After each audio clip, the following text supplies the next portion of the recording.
The ballroom had grown colder since midnight. Or perhaps that was only the chill radiating from Lady Marguerite Devereux's smile. Eveline had made a mistake. A small one. Barely a mistake at all. She had refilled the wrong goblet. Instead of pouring more of the spiced mulled wine into Lady Devereux's crystal glass, she had reached for the decanter of rose-infused white. A difference of scent, of color, of status. You imbecile. The words sliced through the music like a blade through silk. Conversations faltered. Heads turned slowly at first, then with eager swiftness, like courtiers scenting blood in dark water.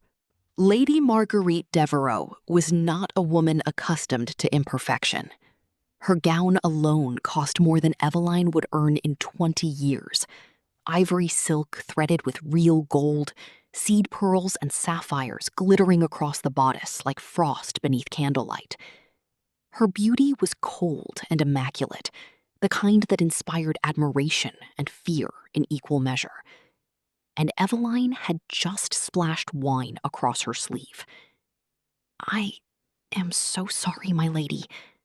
Eveline dipped into a curtsy so quickly the tray rattled in her trembling hands. "I didn't mean... only too stupid to tell the difference between proper wine and servant swill." Lady Devereux held up her stained sleeve as though displaying an injury. Pale pink spread across the ivory silk like a bruise. "Look at me when I speak to you, girl." Eveline obeyed.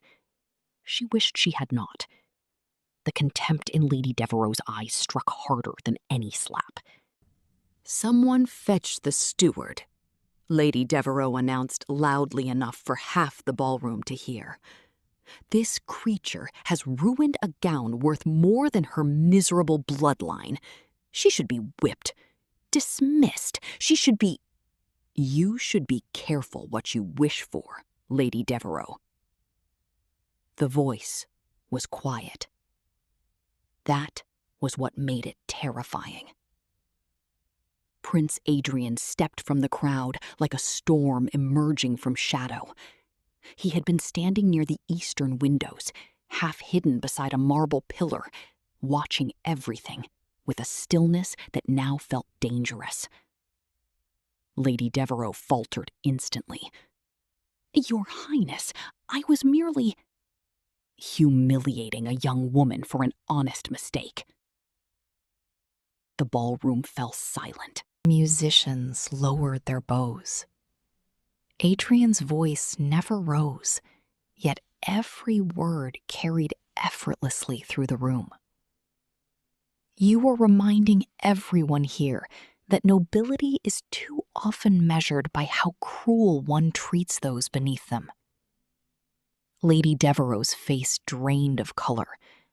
"I would never..." "You would," Adrian said evenly. "You did." Then he turned away from her completely, as though she no longer mattered. His attention fell fully on Eveline, on the trembling tray in her hands, on the wine staining her sleeve, on the single tear sliding helplessly down her cheek. Something in his expression shifted, softened, hardened into resolve. "A cloth," he said. "Warm water." A maid appeared almost instantly, thrusting a folded linen cloth into his hand before retreating in visible panic. Adrian stepped closer to Eveline, close enough for her to feel the warmth radiating from him, close enough to smell sandalwood and winter rain clinging faintly to his coat. "May I?" he asked softly, lifting the cloth. She blinked in confusion. "Your Highness?" "The wine," he murmured. "May I?" Speech deserted her completely. She nodded. His touch was impossibly gentle. The damp cloth brushed her temple, her cheekbone, the corner of her mouth where wine had splashed during Lady Devereux's outburst. His hands were warm and careful, despite the calluses along his fingers, the hands of a swordsman, a future king, touching her as though she were fragile glass. "There," he said quietly. "Better." "Thank you, my lord." Her voice cracked embarrassingly. The entire ballroom watched in stunned silence. Lady Devereux looked moments away from collapse. Adrian straightened slowly. Then he glanced toward the shadows beside the eastern pillar. Caspian. Lord Caspian Vane stepped forward immediately. Tall, dark-haired, and sharp-eyed, he carried himself with the effortless danger of a man accustomed to violence. A scar cut through one eyebrow, giving him a permanently severe expression, though now something tighter flickered beneath his composure. Adrian leaned close and whispered 5 quiet words into his ear. Caspian froze. For the first time since Eveline had seen him, genuine shock cracked through his expression. "As you wish, my lord," he said hoarsely. Then he looked at Eveline differently. Not like a servant. Like someone standing at the edge of history. "Come with me." Eveline looked instinctively toward the prince. Adrian gave a single nod. She followed Caspian from the ballroom. The next hour passed like a dream she could barely hold on to. Corridors blurred around her, white stone staircases, flickering sconces, guards bowing as they passed. Caspian led her higher and higher into the eastern tower, until they reached a suite of rooms scented with lavender, candle wax, and old books. "The prince's private chambers," Caspian said quietly. "Wait here." Before she could answer, women appeared. Not servants like her. These women wore gowns of soft linen and moved with practiced grace. They approached her carefully, almost reverently. "My lady," one whispered. Eveline nearly laughed at the absurdity of it. They bathed her in steaming water scented with rosemary and orange blossom. They combed oil through her tangled chestnut hair until it shone like polished silk. They wrapped her in soft linen towels that felt too luxurious to touch. Then came the dress. Midnight blue. Not merely dark, but endless. The deep blue of the sky moments before dawn. Silver embroidery curled across the bodice in twisting vines and blooming roses, every thread catching the candlelight like moonlit frost. The skirt spilled around her in layers of silk and tulle. Jewels followed. A silver circlet threaded with sapphires. A delicate necklace resting cool against her collarbone. Soft satin shoes, the color of winter sky. When they finally stepped back, silence filled the room. Eveline turned toward the mirror and stared. The girl reflected there was not the chambermaid who scrubbed floors and carried trays through crowded halls. This woman looked luminous, unreachable, beautiful. "I don't recognize myself." "That," Caspian Vane said quietly from the doorway, "is rather the point." He had changed clothes as well. Now dressed entirely in black formal wear, edged in silver. His gaze lingered on her for a long moment. Unreadable. Then, he offered his arm. The prince is waiting. The ballroom had changed while she was gone.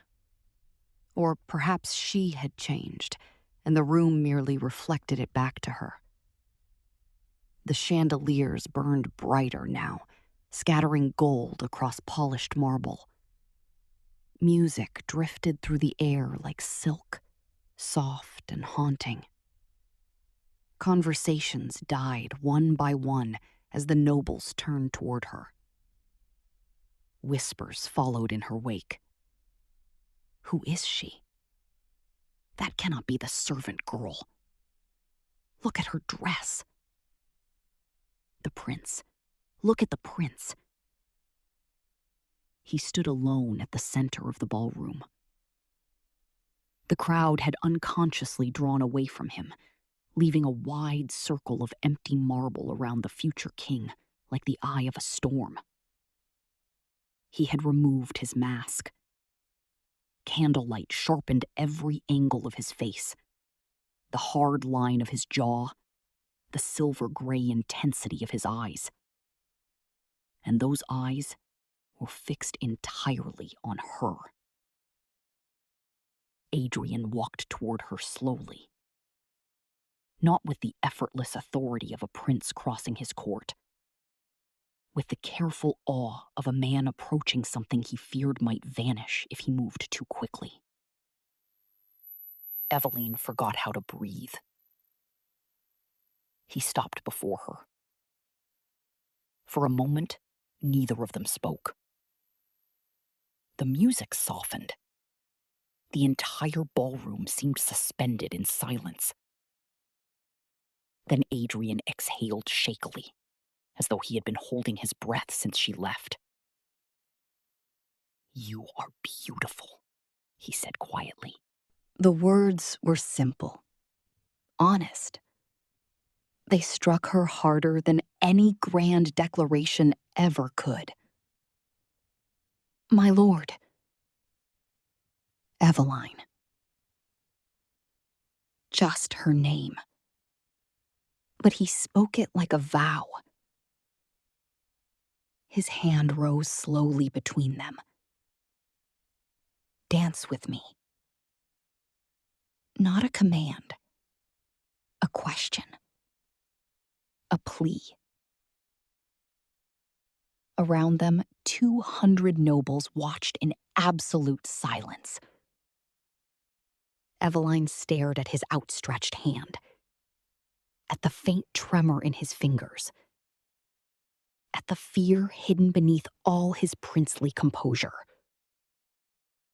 He was afraid she would refuse him. Something inside her heart cracked open. "Yes," she whispered. Then stronger. "Yes, my prince." The orchestra began again. A slower waltz this time. Older. Deeper. The kind of melody that sounded less like music and more like destiny remembering itself. Adrian drew her gently into his arms. The moment his hand settled against the small of her back, the ballroom seemed to tilt beneath her feet.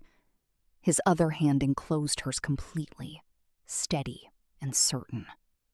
He held her as though she mattered, as though she always had. They began to move. The crowd parted around them like water before a ship, but Eveline barely noticed. Candlelight blurred overhead. The marble floor disappeared beneath the rhythm of the dance. There was only him, only the prince, looking at her like she was the answer to a question he had spent years asking. "You're trembling," he murmured. "I'm terrified." A faint smile touched his mouth. "So am I." She looked up sharply then, searching his face for mockery, but found none. only truth. Then why are we doing this? She asked softly. His thumb brushed slow circles across her palm. Because, he said quietly, I could not watch you disappear from my life one more time. The confession settled between them like fire. He spun her beneath the chandeliers, her midnight blue skirts blooming around her like spilled starlight. When he drew her back against him, closer than propriety allowed, she felt the rapid beat of his heart beneath his velvet coat. The future king was trembling too. I spent months convincing myself this was impossible, Adrian admitted. That duty mattered more, that the court mattered more. And now, his gaze locked onto hers. Now I think I would burn the entire kingdom down before I let them take you from me. The air left her lungs. Around them, the court stared in horrified fascination. Lady Devereux stood frozen near the edge of the ballroom, pale with disbelief. Lords whispered behind jeweled masks. Ladies gripped delicate fans tightly enough to bend the lace. No one had ever seen Prince Adrian look at anyone this way. Not with hunger, not with reverence, not with love so naked it bordered on madness. And suddenly, Eveline understood the true danger of this moment. Not the whispers, not the scandal, not even the wrath of the nobles. The danger was that he meant every word.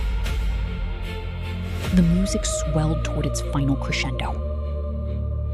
Adrian pulled her closer still, his forehead nearly touching hers. One dance, he whispered, will never be enough.